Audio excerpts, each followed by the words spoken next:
A 15ª rodada do Brasileirão 2024. Primeiro jogo, São Paulo e Bragantino no Morumbi. Foram 2 jogos no sábado, dia que o Brasil perdeu para o Uruguai na Copa América. Antes da partida do Brasil começar, o São Paulo enfrentou o Bragantino no Morumbi e venceu por 2-0. André Silva e Luciano fizeram os gols do São Paulo. O Red Bull Bragantino teve um pênalti não dado a seu favor e isso gerou muita reclamação.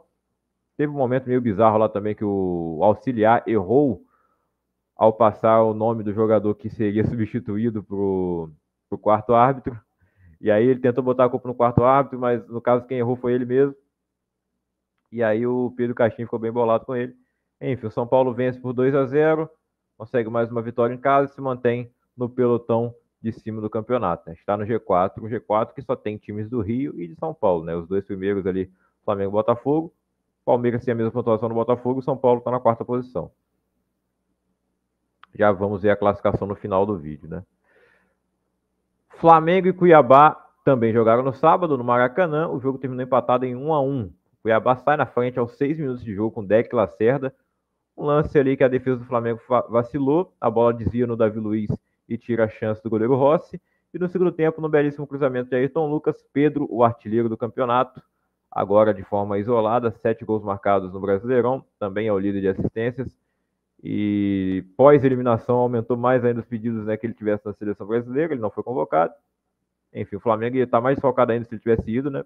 E o Pedro tem sido fundamental, né, para manter o Flamengo na primeira colocação, em meio a tantos desfalques, não só pelas convocações para a Copa América, mas também por lesões. E o Pedro está aí como artilheiro do campeonato, evitando a derrota do Flamengo para o Cuiabá no Maracanã. Domingo, 4 da tarde no Castelão, o Fortaleza recebeu o Fluminense, que segue muito mal, segundo jogo do Mano Menezes, empatou contra o Inter na primeira partida, pela 14ª rodada, e agora ele perde por 1-0 para o Fortaleza, e talvez tenha ficado até barato. O Fortaleza teve outras chances de marcar, o Fábio apareceu algumas vezes para salvar o Fluminense, e o Fluminense não teve nenhuma chance assim que diga que foi claríssima de gol, né? O Germancano no banco de reservas, inclusive, não marcou gol nesse Brasileirão ainda, o ano do Germancano é fraco, o do John Kennedy também é, o Lelê tá machucado, né, que seria outra opção de ataque. Teve até outro garoto aí que teve oportunidade também da base, né, o Cauã Elias. Ninguém consegue fazer gol nesse Fluminense, que a bola não chega direito. Quando o Fluminense consegue fazer gol é em um lance individual do Ganso, do Marcelo. Marcelo que não jogou essa partida. O Ganso jogou, foi substituído pelo Renato Augusto no segundo tempo. E nada mudou. Vitória do Fortaleza, gol de Martim Lutero. Fortaleza segue invicto dentro da sua casa no Brasileirão. O Juventude venceu por 3-0 o Grêmio e complica ainda mais a situação do rival, né? 2 times gaúchos, não vou dizer que são um clássico, né? Bem longe de um Grenal, obviamente, mas o Juventude vai fazendo um grande campeonato brasileiro e tem uma grande vitória contra o Grêmio, que foi vice-campeão no ano passado, teve a perda do Soares, e tirando o Soares, quem mais saiu de peso desse time? O Grêmio não teve nenhuma outra perda tão grande assim. Tem a situação, obviamente, do Rio Grande do Sul, o Grêmio não poder estar jogando na sua casa. Esse jogo foi no Rio Grande do Sul, né? O Juventude não teve problema com seu estádio Alfredo Jaconi em Caxias. O Inter, inclusive, também voltou a jogar em casa nessa rodada, já vamos comentar. O Grêmio tem 2 jogos a menos no campeonato, mas a situação é muito complicada, né? Só não está pior que o Fluminense.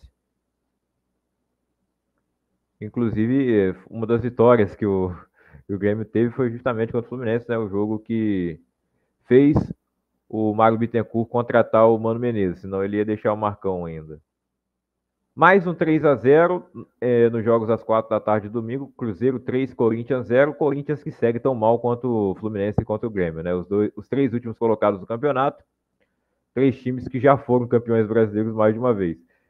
E o Cruzeiro vence por 3-0. Mais uma grande atuação de Matheus Pereira, abrindo o placar aos 6 minutos para a Raposa.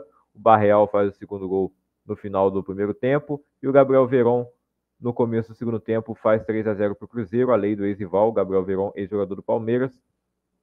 Mete aquela provocação na comemoração. O Cássio estava lá assistindo o jogo de camarote e deve estar, né, bem aliviado de ter trocado o Corinthians pelo Cruzeiro.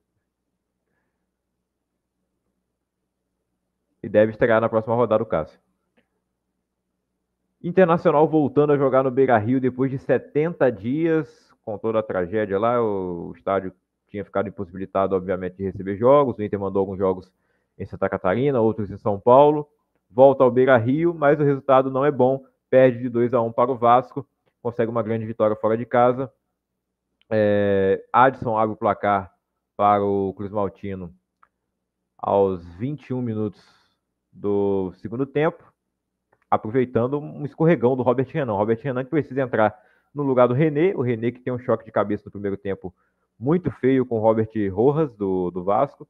O Rojas consegue continuar em campo, depois ele até toma pontos na cabeça também, acho que foram 15 pontos, né? Tem mais pontos que o Fluminense que o Corinthians no campeonato.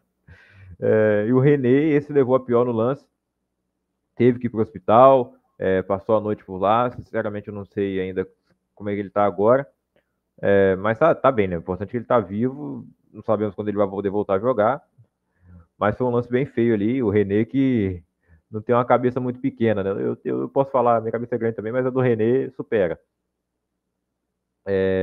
E aí o Internacional tem que fazer a substituição, o Robert Renan falha nesse lance, o Adson aproveita e marca um belo gol, né? Ele dribla o marcador do Inter, se não me engano, o Fernando, faz o gol, um jogador do Corinthians falha, um ex-jogador do Corinthians falha, que é o Robert Renan, né? E o outro aproveita, que é o Adson. Lionel Adson vem jogando muito bem, eu não entendo por que ele não tinha muitos minutos com o Ramon Dias e nem com o Álvaro Pacheco, e está sendo titular aí muito importante com o Rafael Paiva.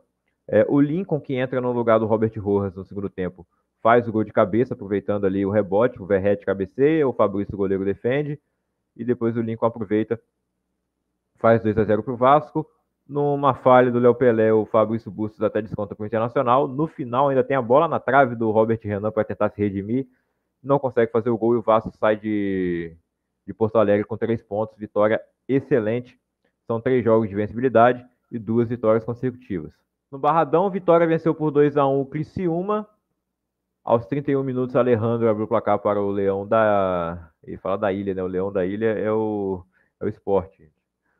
Bom, o Leão da Barra, o Leão do Barradão, o Vitória abre o placar então aos 30 minutos com o gol de pênalti do Alejandro. O Lucas Esteves amplia aos 37 minutos. E o Matheus Leonardo desconta aos 43 para o Criciúma. Termina assim vitória do Vitória, jogando nos seus domínios. Em Goiânia, Atlético Goianiense e Atlético Paranaense, o jogo termina 2-1 para o Furacão, reencontrando a vitória aí depois de um tempo, né? Saída do Cuca e tal. E eles vencem por 2-1 de virada, porque o Atlético Goianiense saiu na frente com o gol do Luiz Fernando. Julimar, aliás, o Atlético já havia vencido o Vitória na rodada passada, né? Então é a segunda vitória depois da saída do Cuca. O Julimar, que tinha feito contra o Vitória, marcou também agora contra o Atlético Goianiense. E o Lucas Diório fechou a conta para o Atlético Paranaense, né? Fez o gol da virada. Um pouco antes do gol do Diório, né, teve a expulsão do Derek do Atlético Goianiense. O Palmeiras recebeu o Bahia no Allianz Parque, confronto entre dois times que estão brigando na parte de cima da tabela. O Bahia sai do G4 com essa derrota, mais uma grande atuação de Estevão Willian, o garoto de 16 anos, que já está vendido para o Chelsea e que não para de participar, fazer gol, dar assistência e jogar muito, né? E ele finaliza muito bem, né? Eu tenho comparado ele com o Lamine Yamal pela posição, que é parecida, é praticamente a mesma, e porque eu acho que o Estevão deve ser convocado para a seleção na próxima data FIFA, né? Se ele se manter, né? Se ele se mantiver jogando desse jeito até lá, eu espero que se mantenha, é uma das grandes esperanças do futebol brasileiro para esse futuro, né? O Palmeiras acabou de vender o Endrick, vai ter o Estevão aí, que já está vendido, mas ainda vai ficar mais 2 anos pelo menos, dando alegrias aí para o torcedor do Palmeiras. É um jogador muito talentoso e tem um início mais avassalador que o do Endrick, né? Eu já falei que o Abel também foi mais rápido para colocar ele agora, mas mesmo assim o Estevão está aproveitando mais.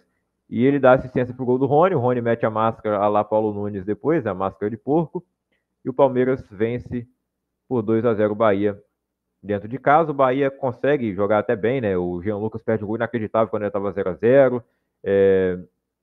O Jean Lucas que é driblado pelo Estevão no primeiro gol, né? Do Palmeiras no final do primeiro tempo. Mas o Bahia jogou bem, mas não conseguiu marcar gol. Teve grande chance de marcar, não marcou. E o Palmeiras foi eficiente e sai com a vitória dentro de casa. Quem também conseguiu uma grande vitória em casa foi o Botafogo, vencendo por 3-0 o Atlético Mineiro. O Atlético Mineiro vai aí muito mal nas últimas partidas. Nos últimos 5 jogos, apenas uma vitória, que foi contra o Internacional. E aquela vitória no talento individual ali do Scarpa e do Hulk. E agora perde de 3-0 para o Botafogo, jogando absolutamente nada. O Atlético finalizou apenas 6 vezes, 2 bolas de direção do gol, sem perigo nenhum para o John, enquanto o Botafogo finalizou 19 vezes. E o 3-0 ficou bem barato aí para a equipe treinada por Gabriel Milito, que segue no cargo. O Atlético espera ver uma melhora aí com os reforços chegando, né, que vão poder jogar a partir de amanhã, né? Amanhã, dia 10. Então, na próxima rodada, o Atlético vai poder ter os reforços à disposição, Bernard, e também os jogadores que voltam da Copa América, como o caso do Guilherme Arana, por exemplo. Né? O Vargas já tinha voltado para o Chile e saiu na fase de grupos. Enfim, Luiz Henrique Cuiabano e Jefferson Savarino, que acabou de voltar da Copa América também, jogador venezuelano, marcaram os gols do Botafogo e só golaço de fora da área, hein? Só golaço. E o Savarino, lei do ex. Vamos ver aqui como ficou a classificação do Brasileirão após 15 rodadas.